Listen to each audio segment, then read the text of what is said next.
Stop scrolling. What I am about to tell you did not happen last week, and it did not happen months ago. It unfolded in the opening days of January 2026, and if you do not fully understand what just detonated inside the American legal and political system, you are about to be blindsided by what comes next. Because the United States Supreme Court has just issued a ruling that does not merely punish one man or one company. It redraws a boundary of power that has never been tested at this scale in modern American history. 9 justices, no dissents, no fractured opinions, no ideological split, unanimous. And the headline, ricocheting across screens, newsrooms, trading floors, and campaign war rooms, is this: the Trump Organization is being dissolved. But listen carefully, because this is no longer just a Trump story. This is a system story. This is about what happens when the highest court in the country decides that the corporate armor protecting political power can be stripped away entirely. This is about what happens when the line between business, politics, and accountability is not blurred, but cut clean through. Before the media packages this as a one-day scandal and moves on to the next outrage, pause. Because buried inside this ruling, in language most people will never read and commentators barely mention, is the part that determines whether you actually understand what is unfolding or whether you are being played by surface-level noise.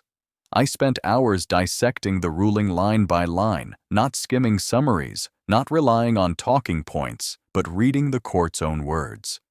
And deep inside the decision, there is a section that legal scholars are already calling one of the most destabilizing passages the court has written in decades. Not because it targets Donald Trump specifically, but because it creates a legal weapon that can be turned on any powerful figure hiding behind a corporate structure. That is why this moment matters. That is why this is not over. And that is why what happens next could reshape American politics in real time. Here is what happened. While cable news locked onto the spectacle of dissolution, while anchors stumbled over explaining what corporate liquidation even means, while panels argued about branding, valuations, and political fallout, something far more consequential was happening beneath the surface. The court did not frame this ruling as a narrow punishment for isolated misconduct. It framed it as a response to systemic deception. According to the ruling, the Trump Organization did not merely exaggerate here or there. The court concluded that misrepresentation was woven into the operating logic of the enterprise itself. Asset values inflated when banks were watching, deflated when tax authorities were involved, reshaped depending on which institution was in the room. Same buildings, same properties, entirely different realities. The court's language is cold and unforgiving. This was not negligence. This was not paperwork error. This was not chaos. It was structure. So the court did not issue another fine. It did not slap wrists. It did not negotiate compliance. It chose the most extreme civil remedy available: terminate contracts, liquidate assets, end the entity. And markets reacted immediately. Analysts used words like historic, unprecedented, irreversible. Political commentators declared the symbolic end of an empire. And then, almost as quickly, the conversation stalled. Because most coverage stopped at the surface. But the real story is not that the Trump Organization is being dissolved. The real story is why the court believes it has the authority to do this at all, and what that authority now enables. Buried deep in the ruling is a paragraph that quietly establishes a standard that can be reused. A standard that does not rely on criminal conviction, a standard that does not depend on intent being proven beyond reasonable doubt, a standard focused on systemic deception as a business model. And that language does not stop at Trump. It applies to any corporate entity accused of building misrepresentation into its operating DNA. In other words, this ruling reads less like a punishment and more like a template. A warning shot. A message sent not just to one man, but to an entire class of power. And timing is everything, because this ruling did not land in a vacuum. In early January 2026, multiple legal tracks were already moving. One case slowed, another accelerated. One motion was sealed, another hearing was quietly rescheduled. And now, suddenly, the Supreme Court delivers a unanimous ruling that justifies the most extreme civil remedy possible. That does not feel random. That feels coordinated by gravity.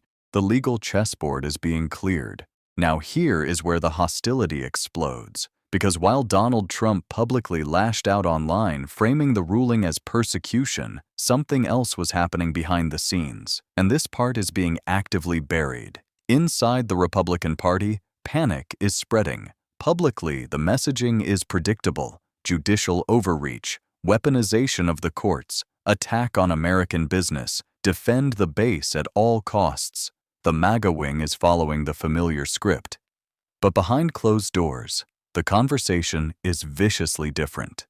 Republican strategists are no longer asking whether Trump was treated fairly.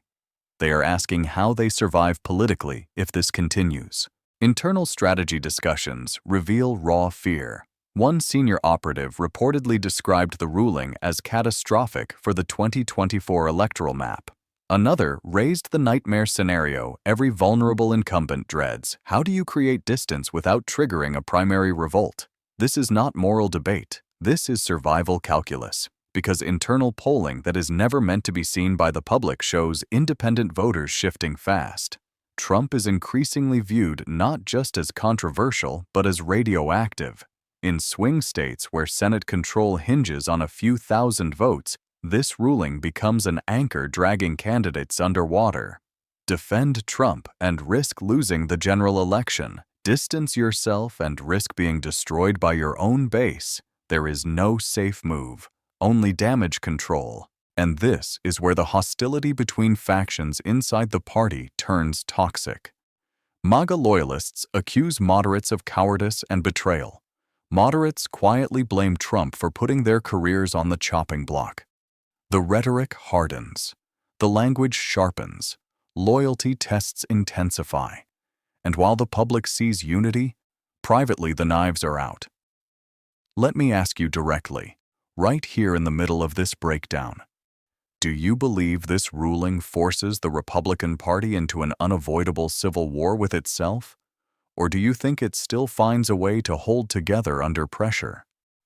Drop your answer in the comments, because the split you see forming now will define American politics for years. Now shift your attention to Wall Street, because markets often tell the truth before politicians do. The initial reaction was obvious. Trump-linked assets dropped. Real estate exposure connected to the brand was dumped. Institutional investors fled anything that smelled like legal contamination. But then something strange happened. Other sectors surged. Defense contractors climbed. Private prison operators saw increased interest. Major legal defense firms attracted sudden capital. This was not a reaction to one company collapsing. This was preparation for prolonged conflict. Wall Street was not pricing in closure. It was pricing in years of legal war, enforcement battles, appeals, retaliation, and institutional instability. And then came the signal that made veteran investors sit up straight. Warren Buffett, a man who almost never comments on political chaos, released a short public statement in early January 2026. Just 3 words: rules matter most. On the surface, it sounds benign, almost boring. But anyone who understands Buffett knows that his words are never accidental. Rules does not just mean laws. It means systems, courts, contracts, markets, institutions. And matter most means more than profit, more than loyalty, more than ideology, more than any individual. It is a declaration that the system must survive the people inside it. And here is the part that should alarm you. When Buffett speaks like this, he is usually already moved. The statement comes after the decision, not before it. Financial filings show that Berkshire Hathaway quietly reduced billions in commercial real estate exposure weeks before the ruling went public.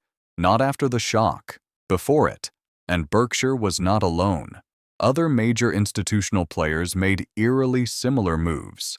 That is not coincidence. That is anticipation. Someone knew the risk profile was about to change, which raises an uncomfortable question.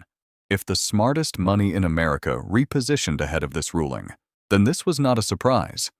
It was an event. Now consider the Supreme Court itself. The ruling was unanimous, 9-0. Even the justices appointed by Trump signed on without reservation. No concurring opinions, no dissents, no attempts to narrow the scope. That silence is deafening. When justices refuse to write separately in a politically radioactive case, it often means they want no fingerprints left behind. They did what they believed was necessary and nothing more. No intellectual cover, no philosophical defense, just a clean decision and a message. This line has been drawn, and the timing is impossible to ignore. The court controls its calendar. It did not have to release this ruling in early January 2026. It chose to, which strongly suggests this decision is meant to clear the runway for what comes next. Because once the Supreme Court establishes this standard, prosecutors and regulators no longer operate in a vacuum. They have cover. They have precedent. Now we reach the most dangerous phase. What happens next may not be decided in courtrooms. It may be decided by Donald Trump's response. History shows a pattern. First, deny legitimacy. Claim the ruling is fake, rigged, political revenge. Then attack the institution itself, undermine the judiciary, frame judges as enemies, recast legal defeat as an existential threat to the country. That language matters. Because when supporters are told this is not about one man, but about the nation being stolen, emotions escalate, rhetoric hardens, and systems are tested.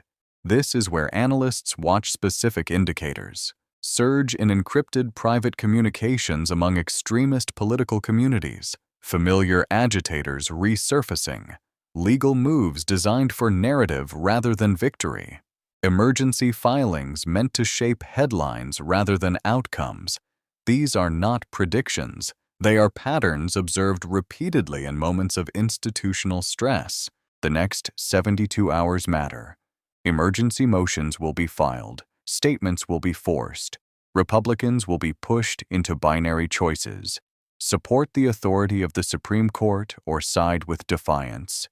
There is no middle ground.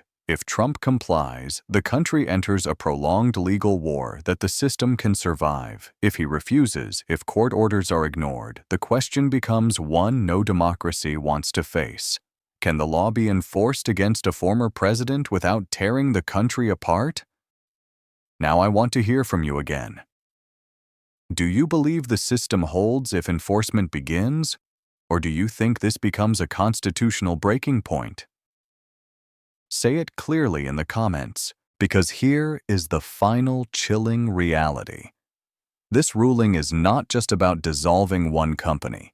It establishes a doctrine that can reach into political machines, dark money networks, corporate shells, and influence operations across the spectrum. Anyone who built power on systematic deception just heard the same message. This tool can be used again. That is why fear is spreading far beyond Trump.